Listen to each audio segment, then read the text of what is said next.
Halo, assalamualaikum warahmatullahi wabarakatuh. Selamat pagi, selamat siang, selamat malam, dan juga selamat sore teman-teman semua yang sedang menonton video ini. Semoga kalian senantiasa dalam keadaan sehat dan juga penuh sukacita.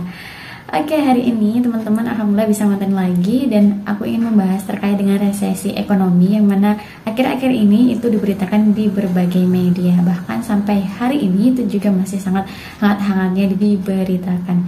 Nah, kali ini saya ingin mengulas terkait dengan resesi ekonomi namun pada perspektif hukumnya. Jadi kira-kira kalau terjadi resesi ekonomi, boleh nggak sih sebagai seorang debitur kita tidak perlu bayar hutang? Itu legal? Sah atau bagaimana sebenarnya? Sebelum jauh kita bahas tentang resesi ekonomi, terlebih dahulu kita pahami sebenarnya apa sih yang dimaksud dengan resesi ekonomi. Jadi teman-teman, secara sederhana bahwa resesi ekonomi itu adalah suatu kondisi di mana adanya aktivitas ataupun keadaan perekonomian suatu negara itu menurun atau memburuk, yang mana hal ini terjadi secara signifikan dan sifatnya stagnan atau tidak berubah. Bisa dalam jangka waktu berbulan-bulan atau bahkan hitungan tahun. Nah, apakah resesi ekonomi ini sudah pasti terjadi pada tahun 2023? Tidak. Jadi ini sifatnya adalah prediksi. Kendati di beberapa media sekalipun juga beberapa stakeholder terkait itu menyatakan bahwasannya resesi ekonomi itu hampir pasti terjadi pada tahun 2023. Nah, kalimat ini itu masih ada diksi hampir pasti, jadi belum dapat dipastikan. Meskipun begitu, kita dapat belajar tentang dampak daripada si resesi ekonomi. Salah satunya yaitu memicu adanya penurunan keuntungan perusahaan. Yang kedua, bertambahnya pengangguran karena dimungkinkan perusahaan akan melakukan efisiensi tenaga kerja untuk mempertahankan profit. Yang ketiga, penghasilan menurun. Kenapa? Karena si perusahaan tadi itu akan melakukan banyak efisiensi, sehingga ada beberapa karyawan yang mungkin itu akan dipertahankan karena memiliki skill yang dibutuhkan oleh perusahaan.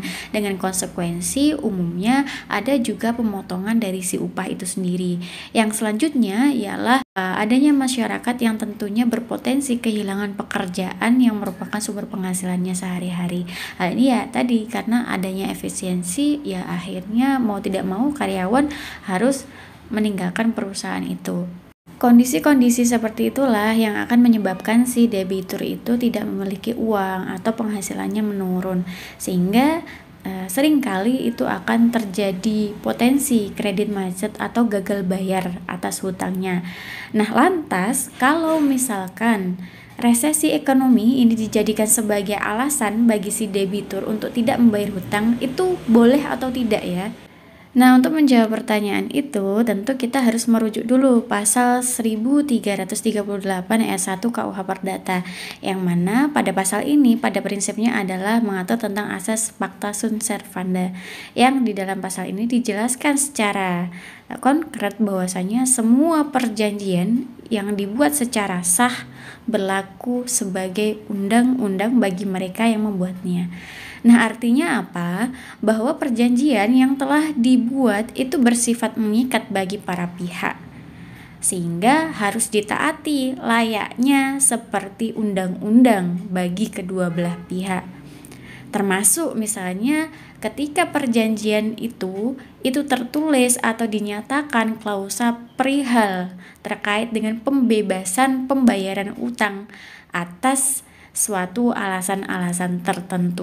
Jadi, selama atau sepanjang kesepakatan kedua belah pihak yang sudah dituangkan di dalam suatu perjanjian itu tidak diatur mengenai resesi ekonomi sebagai alasan pembebas debitur untuk tidak membayar hutangnya, maka debitur itu tidak boleh memaksakan diri ataupun dengan sengaja tidak membayar hutang.